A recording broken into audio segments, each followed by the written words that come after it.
नमस्कार दोस्तों, स्वागत है आपका आज के मुख्य समाचार में।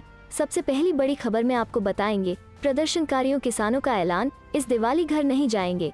कांग्रेस बोली एक दिया किसानों के नाम जलाएं। इसी के साथ दूसरी बड़ी खबर में जिक्र होगा कि उपचुनाव में बीजेपी को मिली हार के कारण घटाए गए पेट्रोल डीजल पर वैट। चिदम्बरम। तीसरी बड़ी खबर में आपको बताएंगे कि लालू प्रसाद ने पेट्रोल पर राहत को बताया नाटक और बोगस, बोले 5 नहीं 50 रुपया कम करो।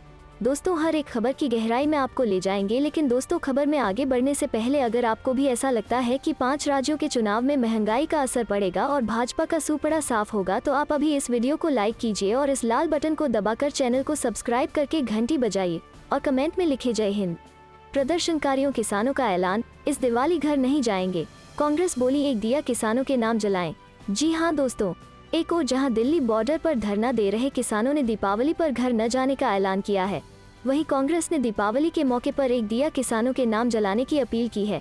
गौरतलब है कि 3 कृषि कानूनों की वापसी के लिए किसान दिल्ली के बॉर्डर पिछले 1 साल से धरने पर बैठे हैं।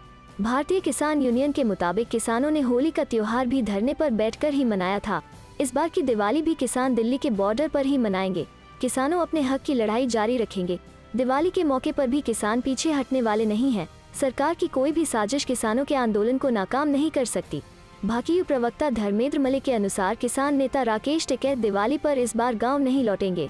बॉर्डर पर ही वो किसानों के बीच दिवाली मनाएंगे। वहीं कांग्रेस सांसद दीपेंद्र हुड्डा ने मंगलवार को कहा था, आपको छोटी दिवाली की शुभकामनाएं। 1 वर्ष से चल रहे संघर्ष में 600 से अधिक किसानों की जान की कुर्बानी हो चुकी है। वे हमारी स्मृतियों में अमर रहे, इसलिए इस वर्ष एक दिया अन्नदाताओं के नाम भी जलाइए। हर दिया उनका आत्मबल बनेगा, हर दिया उनको संबल देगा। हालांकि कांग्रेस के पूर्व अध्यक्ष राहुल गांधी ने दीपावली के मौके पर केंद्र सरकार पर निशाना साधा था। व्यापारी लोग हों या किसान, सभी भारत सरकार की खराब नीतियों का शिकार हैं। अर्थव्यवस्था की मरम्मत करो, जिंदगियां बचाओ। इस रिपोर्ट में दावा किया गया था कि वर्ष 2020 में व्यवसाय करने वाले लोगों ने किसानों की तुलना में अधिक आत्महत्या की है। इस रिपोर्ट में नेशनल क्राइम रिकॉर्ड ब्यूरो का हवाला दिया गया है। इसके मुताबिक साल 2020 में 11,716 व्यापारियों ने और 10,677 किसानों ने आत्महत्या की। चलते हैं अगली खबर की तरफ। उपचुनाव में बीजेपी को मिली हार के कारण घटाए गए पेट्रोल डीजल पर वैट। चिदम्बरम। जी हाँ दोस्तों, कांग्रेस के वरिष्ठ नेता और पूर्व केंद्रीय मंत्री पी चिदम्बरम ने कहा कि हाल ही में संपन्न हुए उपचुनावों के परिणामों को पेट्रोल डीजल की घटी कीमतों का कारण बताया है। आपको बता दें कि कल केंद्र सरकार ने पेट्रोल पर 5 रुपए और डीजल पर 10 रुपए वैट की कमी की है। इसके बाद राज्यों ने भी अपने हिस्से के करों को घटाने का ऐलान किया है। चिदम्बरम ने कहा कि सरकार का कदम कांग्रेस के इस आरोप की पुष्टि है कि ईंधन की कीमतें मुख्य रूप से उच्च करों के कारण अधिक थीं। उन्होंने कहा, हमारा आरोप है कि उच्च ईंधन कर केंद्र सरकार के लालच के कारण है। पूर्व वित्त मंत्री ने ट्विटर पर लिखा, 30 विधानसभा और 3 लोकसभा उपचुनावों के नतीजों के कारण ही केंद्र सरकार ने टैक्स की कटौती की है। केंद्र यह हमारे आरोप की पुष्टि है कि ईंधन की कीमतें मुख्य रूप से उच्च करों के कारण अधिक हैं। चलते हैं अगली खबर की तरफ। लालू प्रसाद ने पेट्रोल पर राहत को बताया नाटक और बोगस, बोले 5 नहीं 50 रुपया कम करो। जी हाँ दोस्तों, राजद प्रमुख लालू यादव ने पेट्रोल डीजल पर मिली राहत को मोदी सरकार का नाटक और बोगस करार दिया है। पटना में तबीयत बिगड़ने के बाद दिल्ली पहुंचे लालू ने कहा कि पेट्रोल में 5 नहीं 50 रुपए की कमी होनी चाहिए। 5 रुपया कम करने से लोगों को कोई राहत नहीं मिलेगी। सरकार कुछ दिन बाद फिर दाम बढ़ा देगी। इससे पहले बुधवार की शाम केंद्र सरकार ने पेट्रोल और डीजल के दाम घटा दिए। पेट्रोल 5 रुपए सस्ता हो गया। डीजल की कीमत में 10 रुपए की कटौती हुई। सरकार ने पेट्रोल और डीजल पर उत्पाद शुल्क में कमी की घोषणा की। पेट्रोल और डीजल पर उत्पाद शुल्क कल यानी गुरुवार से क्रमशः 5 रुपए और 10 रुपए कम किया जाएगा। दिल्ली पहुंचने पर एयरपोर्ट पर मीडिया ने जब लालू से मोदी सरकार के फैसले पर सवाल किया तो उन्होंने अपने ही अंदाज में जवाब दिया। हालांकि इस दौरान लालू की तबीयत ठीक नहीं लग रही थी, वो ठीक से चल भी नहीं पा रहे थे। मीडिया के पूछने पर उन्होंने कहा कि नरेंद्र मोदी ने पेट्रोल पर 5 रुपए घटाने का जो नाटक किया है, ये बोगस है। 50 रुपए कम करो। केवल 5 रुपए कम करने से कोई राहत नहीं मिलेगी, कुछ दिनों बाद फिर बढ़ा देंगे। चलते हैं अगली खबर की तरफ। कांग्रेस का दावा, यूपी में योगी का मायाजाल तोड़ेगी प्रियंका। जी हाँ दोस्तों, कांग्रेस के प्रदेश उपाध्यक्ष एवं पूर्वी उत्तर प्रदेश के प्रभारी विश्वविजय सिंह ने यूपी सरकार पर जमकर हमला बोला, साथ ही कांग्रेस की नीतियों की जमकर तारीफ की। उन्होंने दावा किया कि प्रियंका गांधी बनारस व गोरखपुर से बड़ी रैली आजमगढ़ में करेंगे और जल्द ही यूपी से योगी का मायाजाल तोड़ देंगी। विश्वविजय सिंह ने कहा कि विधानसभा के इस चुनाव में कांग्रेस का यूपी की 25 करोड़ जनता के साथ गठबंधन है और इस बार इसी गठबंधन के बूते पर चुनाव लड़ा जाएगा। कांग्रेस आगामी चुनाव में बड़ी जीत हासिल करेगी। जल्द ही वाराणसी व गोरखपुर की तरह आजमगढ़ में भी प्रियंका गांधी कर रैली होगी। यह रैली गोरखपुर व वाराणसी से बड़ी होगी। उन्होंने कहा कि पिछले वर्ष पुलवामा में हुए अटैक में वायुसेना के वाराणसी के रहने वाले जवान विशाल पांडेय शहीद हो गए थे। उनकी बहन वैष्णवी पांडेय ने प्रियंका गांधी से लैपटॉप की इच्छा जाहिर की थी। प्रियंका के निर्देशन पर आज उन्हें लैपटॉप मुहैया कराया गया है। प्रियंका गांधी यूपी की हर उस बहन बेटी के साथ हैं जो करियर बनाने के लिए संघर्ष कर रही हैं। सवाल चाहे नाव चलाकर स्कूल जाने वाली गोरखपुर की बेटी संध्या निषाद का हो या फिर गोरखपुर विश्वविद्यालय की छात्रा की संदिग्ध मौत का, उम्भा के आदिवासियों का मामला हो या हाथरस की बेटी का मामला प्रियंका गांधी व कांग्रेस हर पीड़ित के साथ खड़ी है। चलते हैं अगली खबर की तरफ। कांग्रेस बोली उपचुनाव हारते ही मोदी सरकार ने घटाए पेट्रोल डीजल के दाम, पूछा कब होगा 2014 वाला रेट। जी हाँ दोस्तों, पेट्रोल डीजल की कीमतों में लगातार हो रही बेतहाशा बढ़ोतरी के बीच भारत सरकार ने थोड़ी राहत दी है। सरकार ने पेट्रोल और डीजल पर एक्साइज ड्यूटी घटाने का ऐलान किया है। पेट्रोल और डीजल पर उत्पाद शुल्क गुरुवार से 5 रुपए और 10 रुपए कम हो जाएगा। हालांकि मोदी सरकार के इस रियायत वाले फैसले पर कांग्रेस ने तीखा हमला बोला है। कांग्रेस के वरिष्ठ नेता रणदीप सुरजेवाला ने ट्वीट करके कहा कि इस साल पेट्रोल 28 रुपए और डीजल के दाम 26 रुपए बढ़ाए गए। देश में 14 सीटों पर उपचुनाव हारते ही पेट्रोल और डीजल के रेट को क्रमशः 5 रुपए और 10 रुपए घटाना भी प्रधानमंत्री का दिवाली का तोहफा हो गया है। हे राम, हद है। रणदीप सुरजेवाला ने कहा कि टैक्स जीवी मोदी सरकार को सबक सिखाने के लिए देशवासियों को बधाई। प्रजातंत्र में वोट की चोट से भाजपा को सच का आईना दिखा ही दिया। याद करें, मई 2014 में पेट्रोल 71 रुपए और 41 पैसे व डीजल 55 रुपए और 49 पैसे था। तब कच्चा तेल $105.71 बैरल था। आज कच्चा तेल $82 बैरल है। ऐसे में 2014 के बराबर कीमत कब होगी। इधर कांग्रेस नेता पवन खेड़ा ने कहा कि उपचुनावों के नतीजे देखकर भाजपा को झटके लगे और आज पेट्रोल डीजल की कीमतों में कटौती कर दी। जो एक्साइज ड्यूटी कम की गई है उस पर सरकार शर्म आनी चाहिए। हम फिर से दोहराते हैं कि राहत देनी है तो पूरी राहत दीजिए। वहीं प्रमोद तिवारी ने कहा कि आज मोदी सरकार ने 5 रुपए पेट्रोल और 10 रुपए डीजल पर टैक्स कम करके बता दिया लूट कौन रहा था।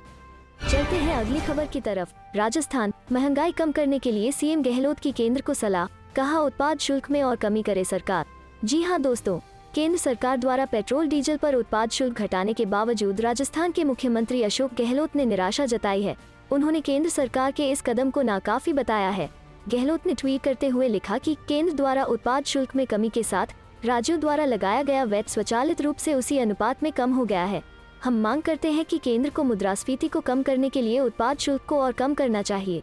सीएम गहलोत ने ट्वीट के साथ एक पत्र भी साझा किया जिसमें उन्होंने लिखा कि पेट्रोल पर 5 रुपए तो डीजल पर 10 रुपए प्रति लीटर उत्पाद शुल्क कम किया गया है। इससे राज्य में वैट की दर में पेट्रोल में 1.8 और डीजल में 2.6 रुपए प्रति लीटर में कमी आएगी। राज्य को इस फैसले से 1800 करोड़ की प्रति वर्ष हानि होगी। उन्होंने आगे अपने पत्र में कहा है कि केंद्र के इस फैसले के बाद राज्य में पेट्रोल 6.8 रुपए प्रति लीटर और डीजल 12.6 रुपए प्रति लीटर सस्ता होगा। आगे उन्होंने अपने पत्र में लिखा है कि राज्य के प्रत्येक जिले में जिला प्रशासन, ऑयल कंपनियों और पेट्रोल पंपों के सहयोग से यह सुनिश्चित किया जाएगा कि पेट्रोल डीजल की दरों में कमी का सीधा लाभ आमजन को मिले। चलते हैं अगली खबर की तरफ। कांग्रेस अध्यक्ष सोनिया गांधी ने दी दिवाली की शुभकामनाएं, कहा प्रकाश का यह पर्व प्रत्येक परिवार के लिए लाए सुख समृद्धि। जी हाँ दोस्तों, कांग्रेस की अंतरिम अध्यक्ष सोनिया गांधी ने दिवाली के अवसर पर लोगों को शुभकामनाएं दी।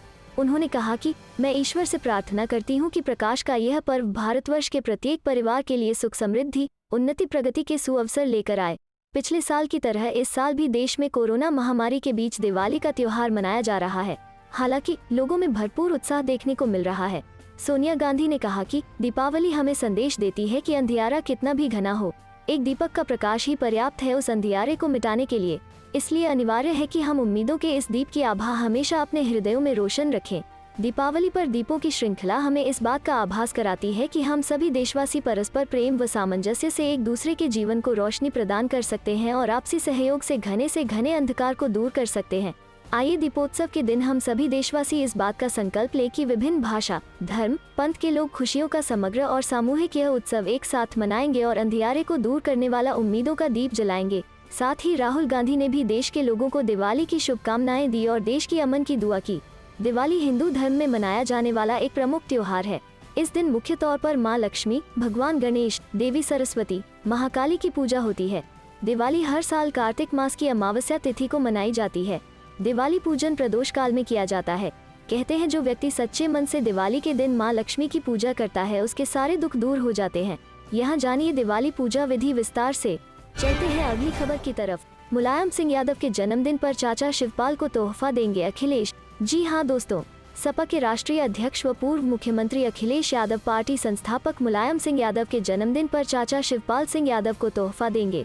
सैफई में पत्रकारों से बातचीत में अखिलेश ने कहा कि चाचा की पार्टी प्रसपा से भी गठबंधन करेंगे। इस दौरान उन्होंने कहा कि लखीमपुर में मारे गए किसानों की याद में पार्टी ने स्मृति दिवस मनाया। सपा का हर कार्यकर्ता किसानों की याद में इस दिवाली एक दीपक जलाएगा। देर शाम परिवार संघ सैफई में पैतृक आवास दिवाली मनाने पहुंचे सपा मुखिया ने बुधवार को पार्टीजनों से मुलाकात कर दीपावली की बधाई दी। इस बीच मीडिया के सवालों के जवाब में अखिलेश ने कहा कि वह नेताजी मुलायम सिंह के जन्मदिन 22 नवंबर को चाचा शिवपाल सिंह यादव को बड़ा तोहफा देंगे। सपा में प्रसपा के विलय पर अखिलेश ने कहा कि विलय किसी पार्टी का नहीं होगा। सपा विधानसभा चुनाव छोटे दलों के साथ मिलकर लड़ेगी और चाचा की पार्टी से भी गठबंधन करेंगे। कहा कि चाचा को जितना वो सम्मान देंगे उतना कोई नहीं दे पाएगा। मऊ में ओम प्रकाश राजभर ने ऐतिहासिक कार्यक्रम कर सपा के साथ रहने की घोषणा की है। इसी तरह अन्य कई छोटे दल मिलकर चुनाव लड़ने को तैयार हैं। अखिलेश ने प्रदेश सरकार पर निशाना साधा कि महंगाई से हर वर्ग परेशान है। सरकार किसानों को खाद तक नहीं दे पा रही। सपा सरकार के कामों का मुख्यमंत्री उद्घाटन कर रहे हैं। उन्होंने देश, प्रदेश व जिले के लोगों को दीपावली की शुभकामनाएं भी दी। इस दौरान सपा के पूर्व सांसद तेज प्रताप यादव, जिलाध्यक्ष गोपाल यादव, पूर्व विधानसभा प्रत्याशी कुलदीप गुप्ता संटू आदि मौजूद रहे। सरकार पर गांधी परिवार का ट्रिपल अटैक, सोनिया ने वैक्सीनेशन की रफ्तार पर उठाए सवाल तो राहुल प्रियंका ने महंगाई पर घेरा। जी हां दोस्तों, कांग्रेस अध्यक्ष सोनिया गांधी ने कोरोना को लेकर मोदी सरकार की नीति पर जोरदार हमला बोला। उन्होंने एक लेख के जरिए कोविड-19 से निपटने के लिए मोदी सरकार की पॉलिसी पर सवाल खड़े किए और कहा कि अगर पीएम मोदी के जन्मदिन पर 1 करोड़ टीके लग सकते हैं तो फिर रोज क्यों नहीं लग सकते हैं। एक अखबार में छपे लेख में सोनिया गांधी ने कहा कि पहली लहर के बाद दूसरी लहर के लिए सरकार की तैयारी नहीं थी। उन्होंने आरोप लगाया कि ऑक्सीजन के लिए तड़पते मरीजों, असहाय परिवारजनों का दर्द सरकार ने नहीं समझा, उसे नहीं भूल सकते हैं। कांग्रेस अध्यक्ष ने आगे कहा कि कोरोना के खिलाफ लड़ाई को मोदी सरकार इवेंट मैनेजमेंट का मौका क्यों समझती है। सोनिया गांधी ने निशाना साधते हुए कहा कि जब पीएम के जन्मदिन पर 1 करोड़ टीके लगे तो फिर इतने टीके रोज क्यों नहीं लग सकते हैं। उन्होंने कहा कि अभी तक 1/3 से भी कम आबादी को टीके के दोनों डोज लगे हैं।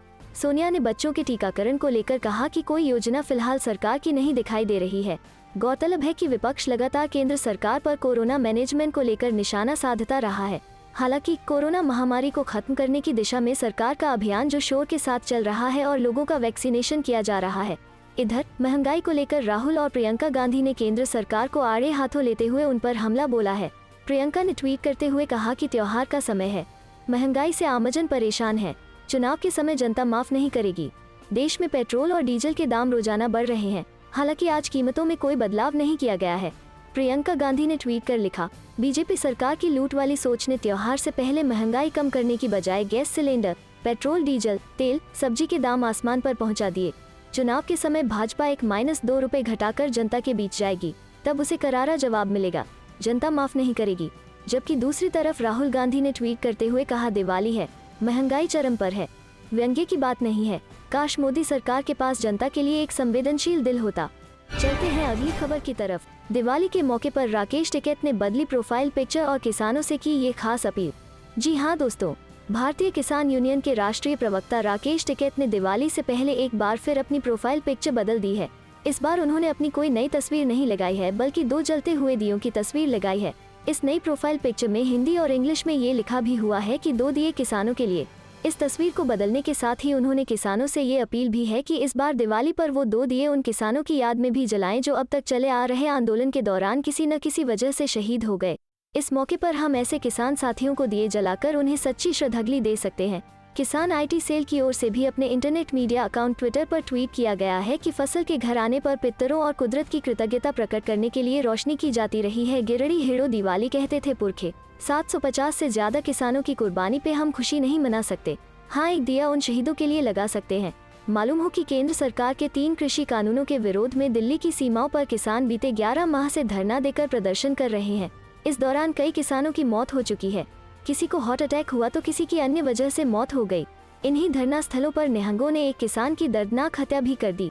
इस पूरे 11 माह के धरना प्रदर्शन के दौरान राकेश टिकैत अब तक 4 बार अपनी प्रोफाइल पिक्चर को बदल चुके हैं। एक बार उन्होंने सामान्य सी दिखने वाली अपनी तस्वीर लगाई थी, उसके बाद एक बार अपनी हरी टोपी उतार दी, फिर एक बार राजस्थानी टोपी में अपनी तस्वीर बदली। अब उन्होंने अपनी तस्वीर की जगह पर दिए जलाने की तस्वीर लगा दी है। इस नई तस्वीर में हैशटैग के साथ हिंदी और इंग्लिश में ये लिखा हुआ है कि 2 दिए किसानों के लिए जलाएं। चलते हैं अगली खबर की तरफ। उपचुनाव में कांग्रेस की जीत पर बोले चिदम्बरम, इन नतीजों ने बता दिया कि 2022 में हवा किस तरफ बहेगी।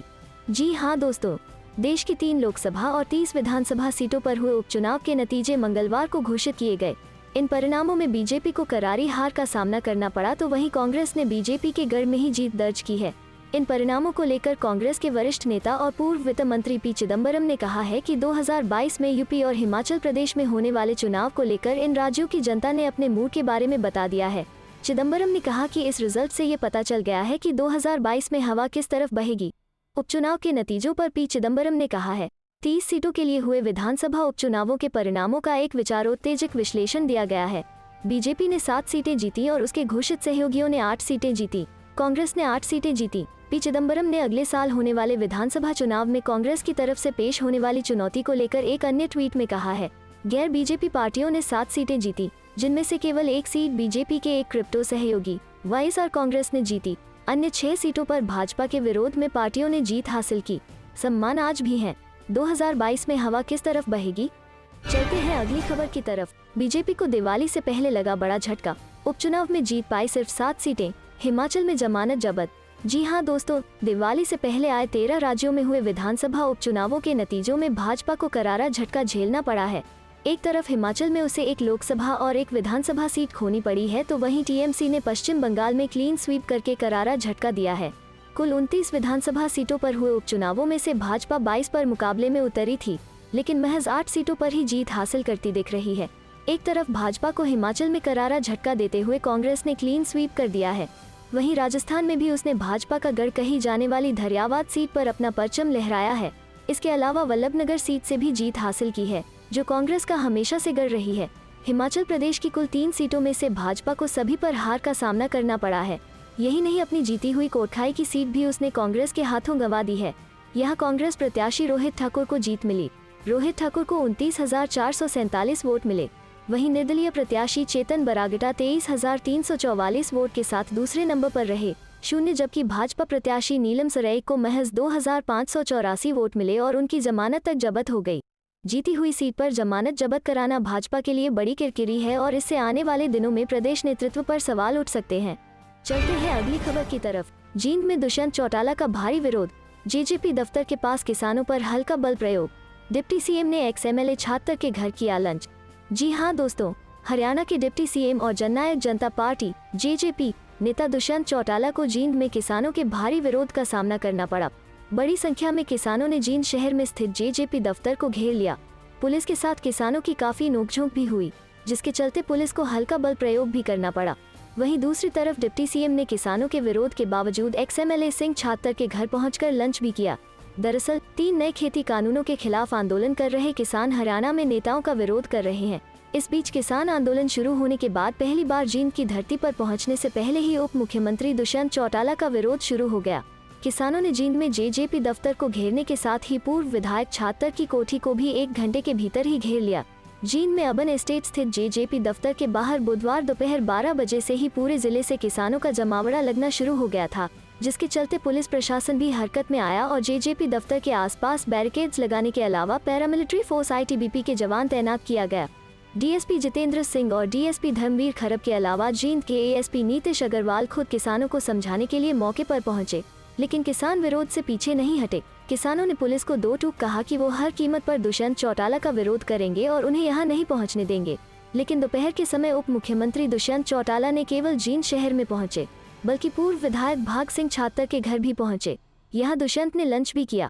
इस बीच किसानों ने दुष्यंत चौटाला का भारी विरोध किया और जमकर नारेबाजी की। भारी विरोध के चलते एक बार तो माहौल पूरी तरह तनावपूर्ण हो गया। पुलिस को हल्का बल प्रयोग भी करना पड़ा। किसान जेजेपी दफ्तर की तरफ जाने वाली सड़क पर ही धरना देकर बैठ गए। रास्ते में आते समय जींद चंडीगढ़ मार्ग पर कंडेला गांव में ग्रामीणों ने दुष्यंत चौटाला के काफिले को काले झंडे भी दिखाए। चलते हैं अगली खबर की तरफ। कृषि कानूनों को रद्द करवाना ही हमारा एकमात्र लक्ष्य। बाकी जी हाँ दोस्तों, संयुक्त किसान मोर्चा द्वारा 3 कृषि कानूनों को रद्द करवाने व एमएसपी की गारंटी देने वाला नया कानून बनाने की मांग को लेकर शुरू किया धरना बुधवार को 399वें दिन भी जारी रहा। वीरवार को किसान धरने को 400 दिन पूरे हो जाएंगे। नेताओं ने कहा कि आंदोलन के दिनों की गिनती अब उनके लिए महज आंकड़ा बनकर रह गई है। उनका लक्ष्य कृषि कानूनों को रद्द करवाना है। इस लक्ष्य की प्राप्ति के लिए दिन मायने नहीं रखते। वक्ताओं ने बताया कि 6 नवंबर को धरना स्थल पर लोक कवि संत राम उदासी जी की बरसी मनाई जाएगी। बलवंत सिंह, उजागर सिंह, मेला सिंह, बलजीत सिंह, गुरचरण सिंह, प्रेमपाल कौर, हरचरण सिंह, शिदर सिंह ने उपचुनाव के घोषित परिणाम संबंधी कहा कि हिमाचल व हरियाणा में सत्ता होने के बावजूद भी भाजपा उपचुनाव हार गई। बंगाल में तो भाजपा के सभी उम्मीदवारों की जमानतें जब्त हो गई। इन परिणामों से साफ है कि किसान आंदोलन से भाजपा की सियासी पकड़ कमजोर होने लगी है। ये असर 5 राज्यों के आगामी चुनावों में और भी अधिक स्पष्ट नजर आएगा। अंत सरकार को खेती कानून रद्द ही करने पड़ेंगे। अजमेर सिंह अकलिया ने इनकलाबी गीत व राजविदर सिंह मल्ली के कविशी जत्थे ने कविशी गायन कर पंडाल में जोश भरा। किसान नेता गुरचरण सिंह सुरजीतपुरा ने इनकलाबी गीत पेश किया।